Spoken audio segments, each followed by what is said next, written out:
My reverential pranams at the divine lotus feet of our beloved Bhagwan Shri Satya Sai. Respected elders, dear brothers and sisters, loving sarams to all of you. I hope all good at your end by Swami's grace and blessings, and your bhajan learning process is happening on a daily basis. Today we are here to discuss about one of the important topics which we started few days ago, that is about preparing a bhajan roster. We discussed about what is a bhajan roster, and to create a bhajan roster, what are the important things required, in which the one thing which we discussed is nothing but conducting practice sessions, which are the primary and fundamental prerequisite to create a bhajan roster. And also we discussed that the basic parameters and basic requirements, like we need a singer and song and which scale they are going to sing. So that will be obtained only through a practice session. Today let us go through simple steps to create that bhajan roster with simple criterias which we discussed last time. And also we compared Sai bhajans with preparation of Naivedyam, or the feast, for the wonderful guest which we invite in each and every program of ours. That is nothing but our Sai bhajans. When it comes as a feast, or the food prasadam which we are about to offer to a wonderful guest who comes during every program, when it comes to bhajans, the entire bhajan list is like a menu card, and the preparators or the chefs are nothing but our dear singers, and the bhajans which they are going to offer is nothing but the delicious feast or the Naivedyam to Bhagwan. You know, Swami's bhajans are, when we are diving into this beautiful world of Sai bhajans, a world where devotion flows through melodies and love resonates with every beat. These are not just songs, they are the offerings from our heart to Swami, each note and word carrying our deepest feelings. Let me just go through once again whatever we discussed in our previous session, so that we will be in tune with what we are supposed to discuss in terms of preparation of a bhajan roster. Imagine Swami as an honored guest, as we discussed last time, stepping into a grand feast prepared with utmost love and care by his devotees in that particular colony which we mentioned. This feast has an incredible spread. Imagine varieties of dishes, each distinct in its taste, color and aroma.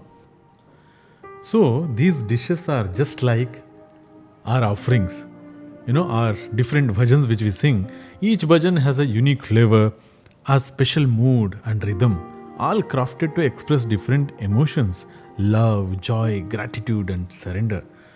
So that's why I thought it will be a wonderful example for us to connect.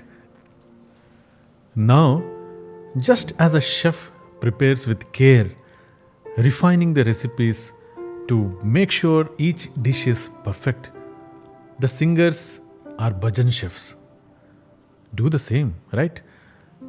Bhajan coordinators lead practice sessions like workshops in a kitchen, where singers can refine their voices, tune into the bhajan's meaning and connect deeply with the divine essence of the song.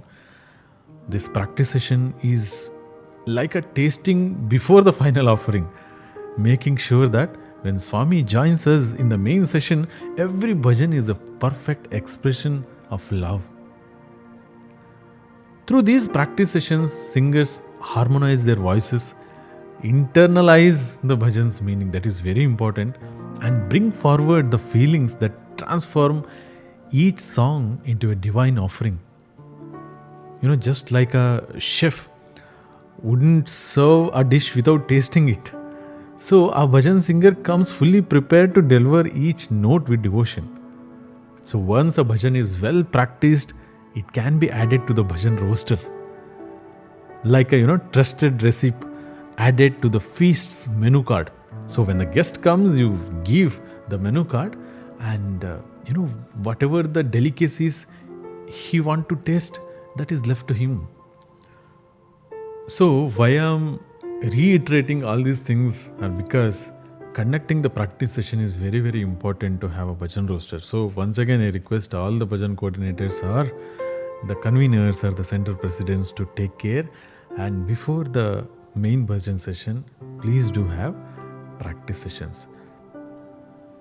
And now, just as no great feast is prepared in a hurry, neither can our bhajans be. Think of how a chef, before serving a special dish to a guest, takes the time to refine, taste and perfect it, as I mentioned before. It is not simply about the ingredients what you put. It's about the chef's attention, practice and passion that transform each element into something exceptional. The same care, the same devotion is essential in preparing for a bhajan session. For our bhajans to carry the true spirit of our devotion, we must prepare with focus and reverence, ensuring that what we offer Swami is indeed our best. So let's come to the practical benefits of conducting practice session before we go to the simple roster preparation. For the coordinators, first of all, to plan the session, it will be very, very easy if you join for a practice session. Like, how many singers are available for tomorrow. If it is a 1 hour bhajan, if you have only 4 singers, so how many extra bhajans to be collected? It will be very easy for the coordinators. At the same time, how many instrument players are there, whether they are available tomorrow or not, so that they can arrange somebody else. So it will be like a hassle-free session, because once the session starts, if you keep asking for bhajans here and there will be a gap. At the same time, you are distracting the guest who is sitting on the chair in that very bhajan session. So these are the main advantages for the coordinators to conduct hassle-free session.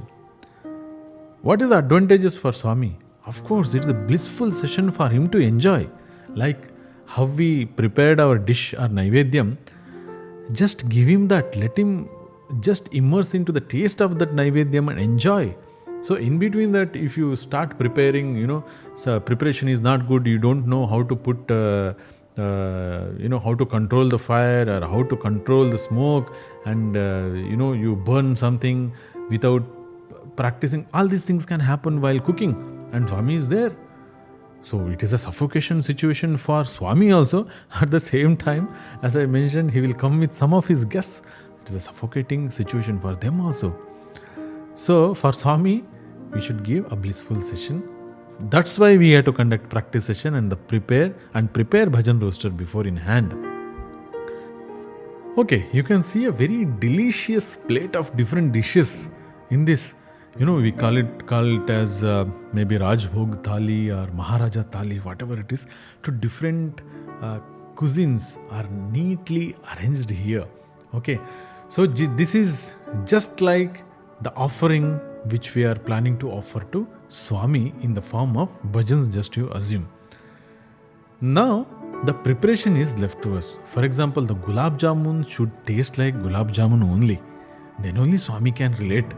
And or the sabji which you have prepared, different types of food items, or kesari, or vadas, or something, it should taste like vada only, or gulab jamun only. Then only Swami can relate, na?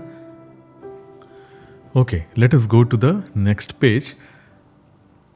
Okay, now here you can see that I have just tried to label different food items with some bhajans. This is actually the scenario during your bhajan session. For example, as I was mentioning about the gulab jamun, here I think, I have mentioned gulab jamun as Sai Mahadeva, Satya Sai Mahadeva. So you have given the menu card to Swami, that Swami Sai Mahadeva and Satya Sai Mahadeva is, like a gulab jamun which I am offering.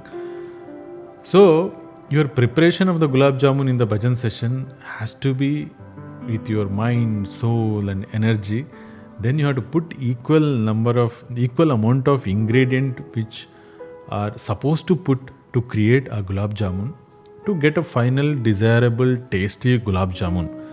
Otherwise, even though if you put gulab jamun prepared by this chef, Swami will get confused. Oh my God, this is the gulab jamun of which country? I don't know. But Swami will not be able to enjoy. At the same time, the guests who comes along with Swami, I mean the non-singers, they will think that, oh my God, what kind of gulab jamun preparation is this? This is what you offer it to Swami as a gulab jamun. It just looks like a cricket ball with no taste. So what I mean to say is, Sai Mahadeva, Satya Sai Mahadeva, when you sing, if you have put that on the roster, that means it should connect you to Swami. At the same time, you should connect others who are sitting behind you who are non-singers to Swami. That is the very intention. That's why I tried to link this food preparation or the Naivedyam preparation with bhajan preparation and offering. Let us go to the main topic for the day, that is creation of a simple bhajan roster.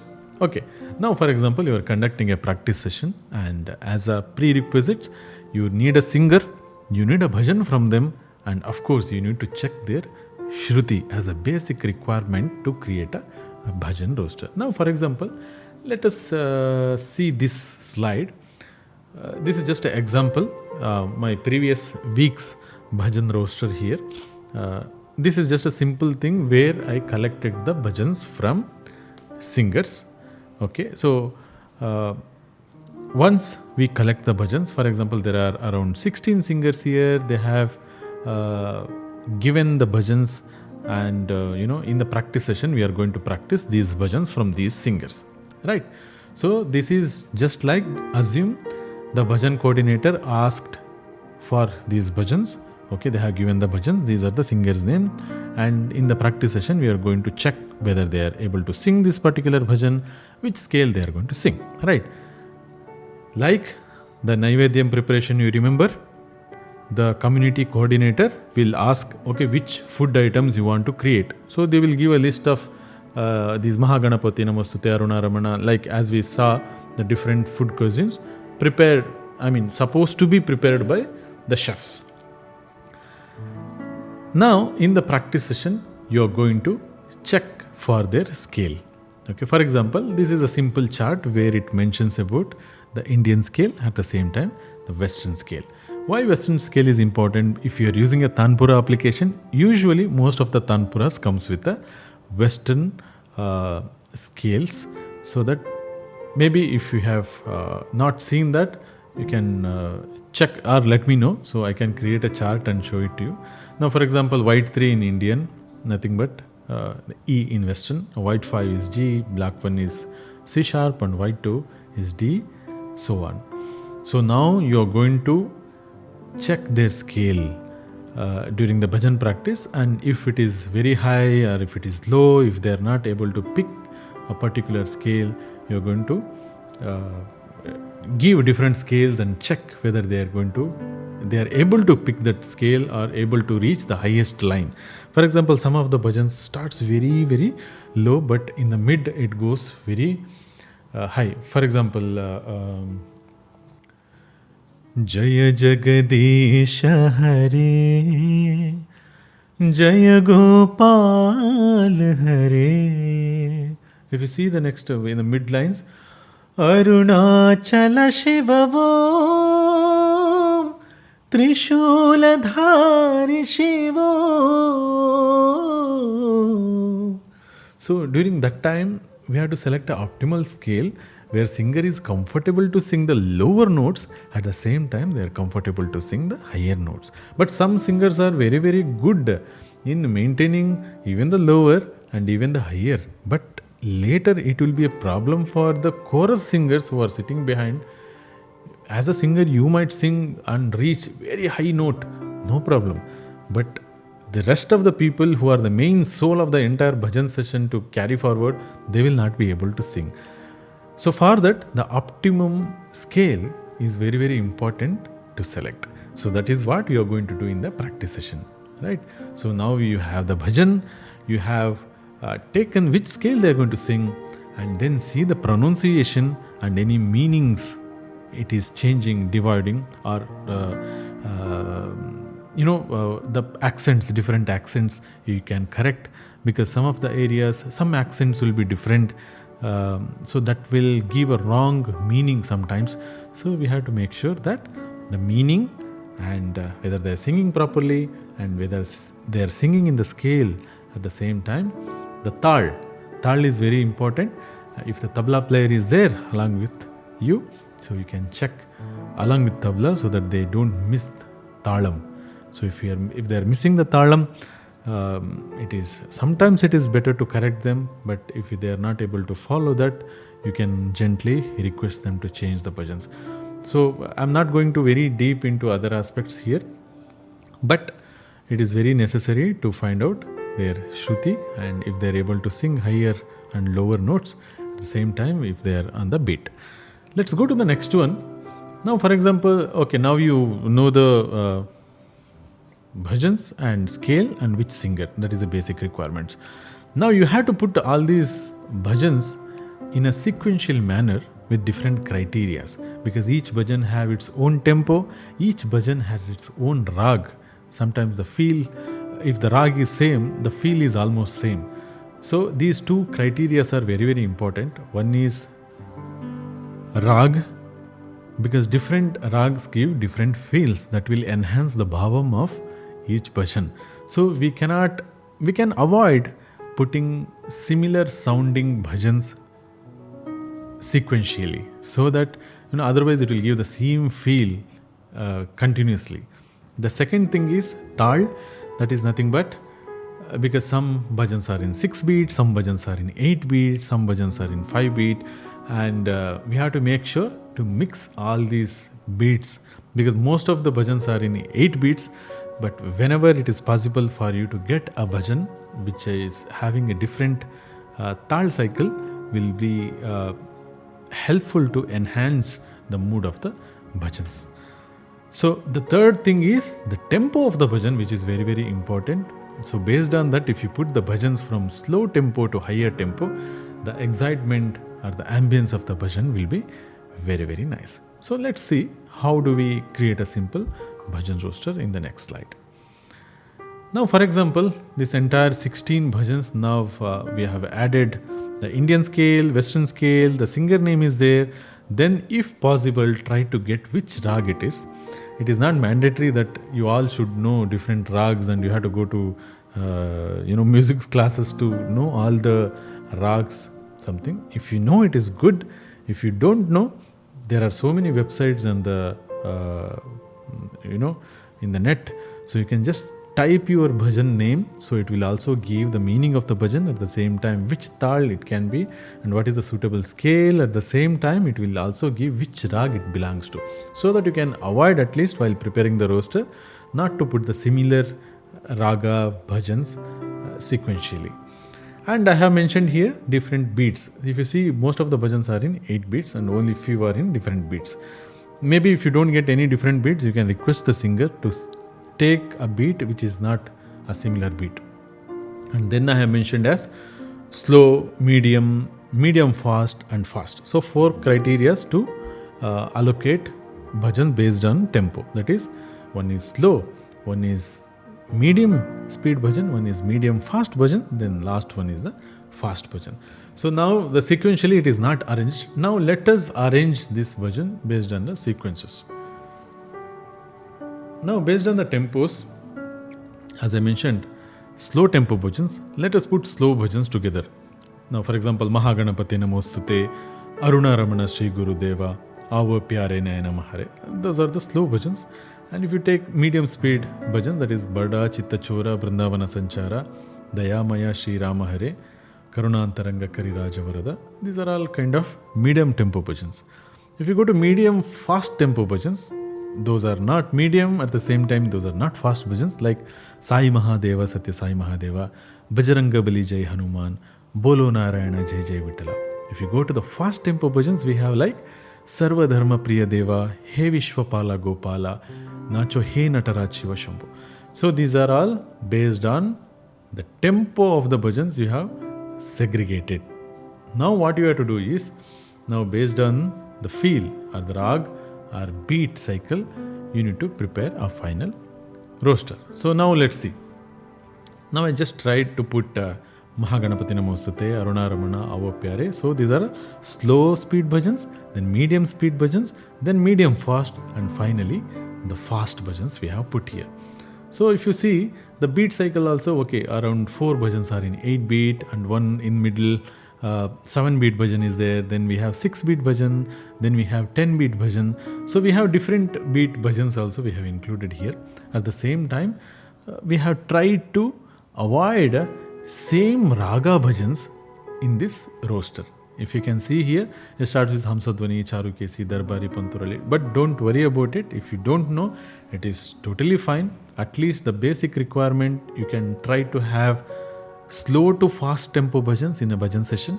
Then if you know about the feel or the raga, you can try to create a roster, keeping this also as one of the requirements.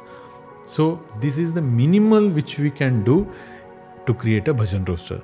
Even though if you don't have any knowledge about ragas and different tals, everything, at least this can be the basic bhajan roster which we need to implement in every bhajan session. So I know today's session, I think it is bit longer, and I was stressing on the importance of practice session, conducting the practice session, and how to create this basic, at least a basic bhajan roster before commencement of any bhajan session. So I humbly request all the singers, if your center is not conducting a bhajan session, a bhajan practice session, please request your coordinators, please request your presidents to conduct practice session, so that you can have a blissful session each and every time, like offering of a delicious cuisine or delicious naivedyam to Swami to cherish. And also feel free to mail us if you have any questions regarding conducting practice sessions or creating bhajan roster. Okay, we will be readily available to help with whatever little we can help with our limited knowledge, or you can guide all of us if you have a different types of bhajan roster preparation and you are doing something special in your centers, so that we all can learn together and implement in our bhajan session. Because it is not about one samiti or center is doing and one samiti is not doing. It is not that we are estimating or we are underestimating or overestimating. Nothing like that. All of our final, intent, what is our intention, is one. What is the purpose? That is only one. Throughout the universe, if we are trying to, conduct practice sessions, trying to make our offering better, there is only one purpose. It is like a big family. We are trying to create some ambient session only for one purpose, that is to impress Swami. So let's all together take this as an initiative or a small offering from bottom of our hearts at the lotus feet of our beloved Bhagavan on the occasion of centenary celebrations. So with that note, have a great time. Jai Sai Ram.